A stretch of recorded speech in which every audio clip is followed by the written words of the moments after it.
I'd like to welcome everyone to this Community Redevelopment Agency meeting this Thursday, August the 17th, 2023. With that, I'll call this meeting to order. Could we all please stand together for the Pledge of Allegiance to the flag? Mr. Colby, how about allegiance? I pledge allegiance to the flag of the United States of America and to the republic for which it stands, one nation, under God, indivisible, with liberty and justice for all.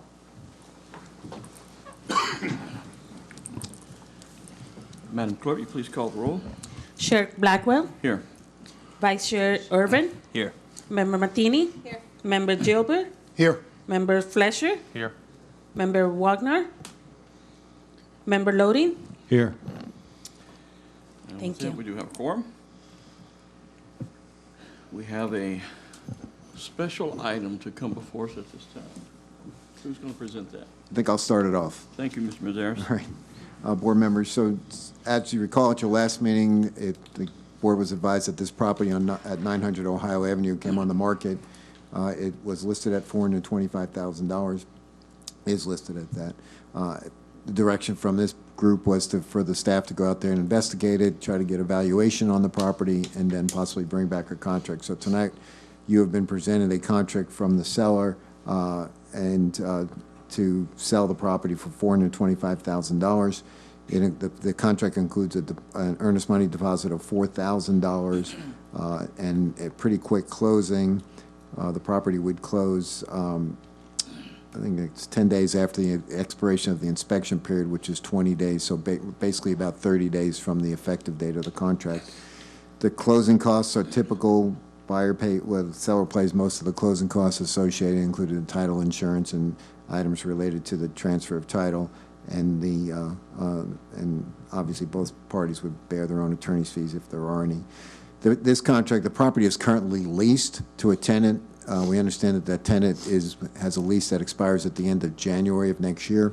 The contract includes a provision that rent that has been collected by the landlord already in the amount that will be collected on September 1st, the amount of $1,100 will be credited back to the CRA at the closing.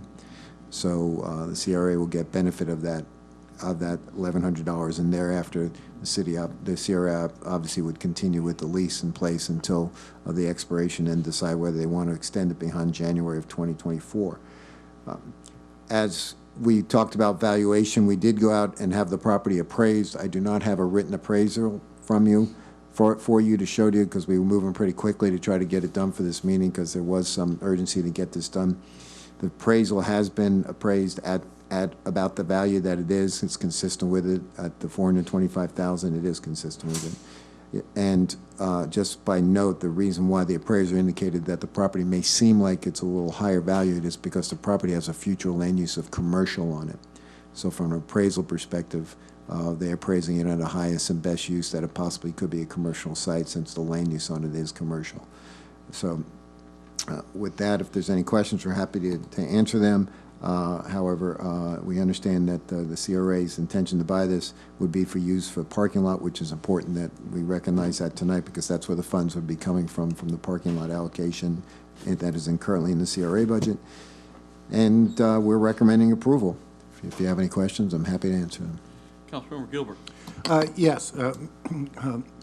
Do we have an agreement for the parking lot to build a parking garage in place? Because if we purchase this property and then the other agreement goes away, then You're talking about with the church property? Yes, sir. There's no agreement to build a parking garage. There's an agreement to lease that property, Okay. a license for parking, which can be terminated at any time, basically.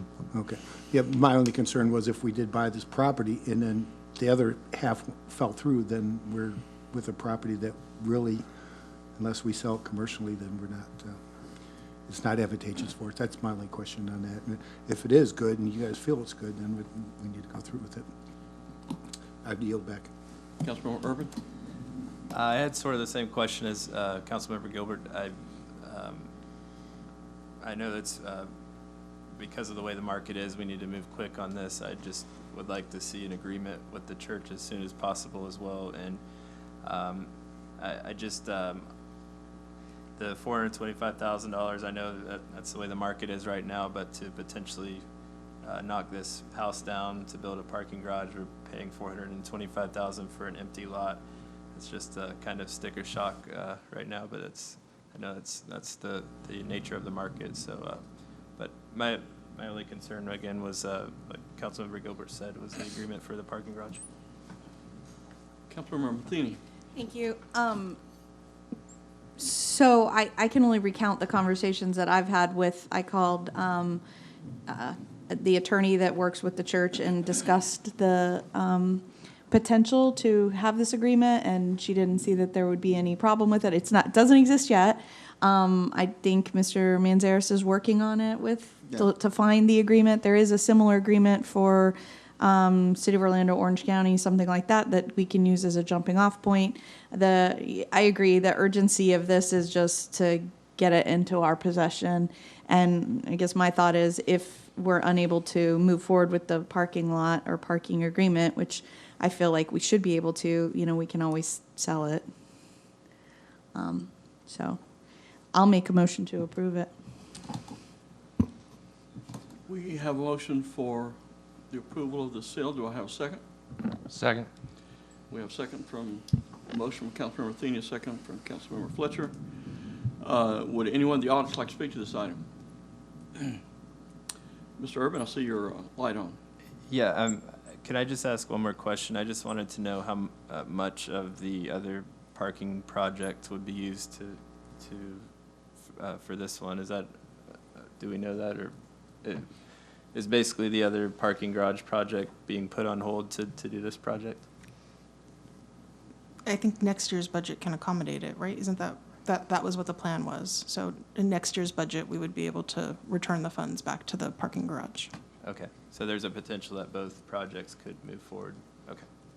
And since you did ask me a question, I'm sorry to jump in. I do believe the property is Central Business District 2. I was trying to look it up, which would be the current zoning. So it could be used potentially if we renovated it in the meantime as a business also. I was trying to also catch Melissa's eye on that, but I do believe it's Central Business District 2 based on my conversation with Mr. Tomek earlier today. She believes so also. So the good thing about that is then they would just pay the additional impact fees and potentially be able to put a business in there immediately. Okay. Councilmember Matheny. And I have one other thing that I had talked to the city manager about. If in the future the parking arrangement doesn't work out, and the intention when I spoke with the attorney was, let's get the agreement in place now, even if we don't build this parking garage for 10 years, let's get the agreement in place now. And is there a problem with that? They didn't see that there would be a problem from their perspective. But when I talked with the city manager, we were like, if something happens that doesn't go through, maybe this is a place that you could have a trailhead for Florida Avenue.